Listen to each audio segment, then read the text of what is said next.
आदमपुर उपचुनाव में कांग्रेस के उम्मीदवार के तौर पर जयप्रकाश का नाम फाइनल हो चुका है, लेकिन इसकी आधिकारिक घोषणा होनी अभी बाकी है। आदमपुर के विकास के मुद्दे पर कांग्रेस के उम्मीदवार जयप्रकाश ने कुलदीप बिश्नोई को अपने निशाने पर लिया। आदमपुर में जयप्रकाश से खास बातचीत की टोटल न्यूज के bureau head doctor Mahesh Kumar ने।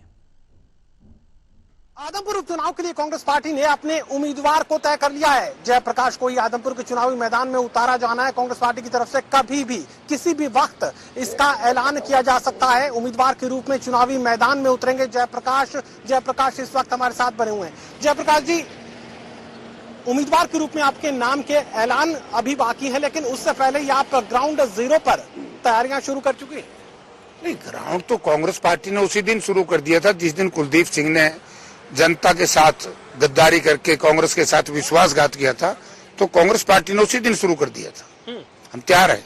तो मुझे ये बताइए कि विकास को लेकर लगातार सवाल कुलदीप बिश्नोई उठा रहे थे और यही उन्होंने दलील दी कि विकास वो आदमपुर का सरकार में रहकर ज्यादा करवा सकते हैं, विपक्ष के साथ उनके इलाके का विकास नहीं हो पा रहा था और यही वजह कि उन्होंने भारतीय जनता पार्टी का दामन थामा।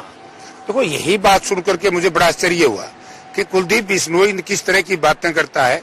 आदमपुर में स्वर्गीय चौधरी भजलाल के बाद उनकी माताजी यहाँ से एमएलए रही, समय एमएलए रहा, इनकी पत्नी एमएलए रही, ये मेंबर पार्लियामेंट रहा।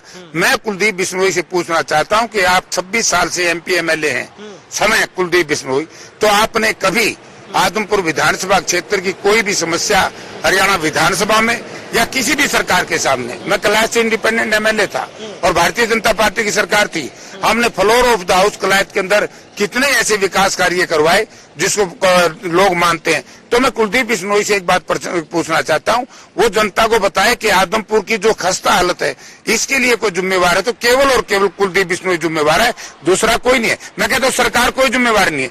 ये झूठ बोलता है बोला सरकार, जहाँ विपक्ष के एमएलए लगातार 15-15 वर्ष 20-20 वर्ष रहते हैं, क्या वहाँ विकास नहीं होता?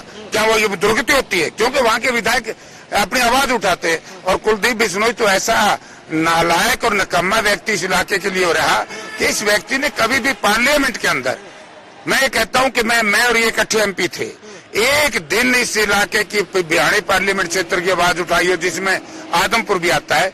5 करोड़ रुपए सालाना एमपी को ग्रांट मिलती है, वो वापिस ना करिए तो मैं उसका रिकॉर्ड जनता के सामने पेश करूंगा। विधानसभा में 5 वर्ष में और इकट्ठे एमएलए रहे, एक दिन कुलदीप बिश्नोई विधानसभा में गया नहीं, तो कभी बोला नहीं। तो इसलिए आदमपुर विधानसभा क्षेत्र की बदहाली के लिए जिम्मेवार है तो केवल और केवल कुलदीप बिश्नोई है, दूसरा कोई नहीं। कुलदीप बिश्नोई साथ ही बात कह रहे हैं कि यहाँ पर भजनलाल का कोर वोटर है, उनका पारंपरिक ये गढ़ रहा है और चूंकि अब वो सरकार के साथ है तो यकीनन उनकी ताकत, उनके वोटों की संख्या दोगुनी हो जाती है। देखिए, चौधरी भजनलाल जी ने अच्छे काम किए, सुरक्षित हार गए। अगर चौधरी भजनलाल जी के घर में नकम्मा और नालायक और विश्वासघाती और दगेबाज और धोखेबाज बच्चा पैदा हो जाए जिन्हें जनता के साथ विश्वासघात किया हो, क्या उसको जनता झेलेगी? मैं जनता से भी अनुरोध करूंगा कि चौधरी भजनलाल ने अच्छे काम किए, लेकिन चौधरी भजनलाल को कलंकित करने का काम किया तो कुलदीप बिश्नोई ने कलंकित करने का काम किया। और मैं समय आने पर वो कागजात और वो बातें भी जनता के सामने रखूंगा कि इन लोगों ने किया क्या है, सिवाय अपने परिवार के लालन पालन के। आर्थिक अपराधी है इस प्रदेश का, आर्थिक अपराधी इस देश का। ये तो देश छोड़ने के लिए भाग रहा था। अगर ये भारतीय जनता पार्टी का दामन ना थामता और अपना ये कांग्रेस के साथ विश्वासघात ना करता, लोगों के सम्मान को भाजपा के गिरवी ना रखता, तो कुलदीप बिश्नोई तो भाग गया था। अगर उस दिन सुप्रीम कोर्ट परमिशन दे देती तो ये तो भागने के लिए तैयार था। बेटा भगा दिया था, पत्नी भगा दी थी, ये तैयार था, तो देश छोड़ने के लिए तैयार था। तो इस प्रकार के व्यक्ति की यदि आज लोग इस पे विश्वास करेंगे तो मैं समझता हूँ कि वो लोगों की कमजोरी है या उन लोगों की भूल है कि इस ऐसे व्यक्ति से तो जितना जल्दी पीछा छुटा जा सके उतना बढ़िया है। और आदमपुर के विकास के लिए ये आप परिवार कभी विकास नहीं कर सकता, यहाँ विकास कांग्रेस पार्टी करेगी। चलिए, मेरा आखिरी सवाल, कांग्रेस पार्टी में एकजुटता सबसे बड़ी चुनौती हमेशा से बनी रहती है, अब किरण चौधरी अलग शब्दों का इस्तेमाल कर रही?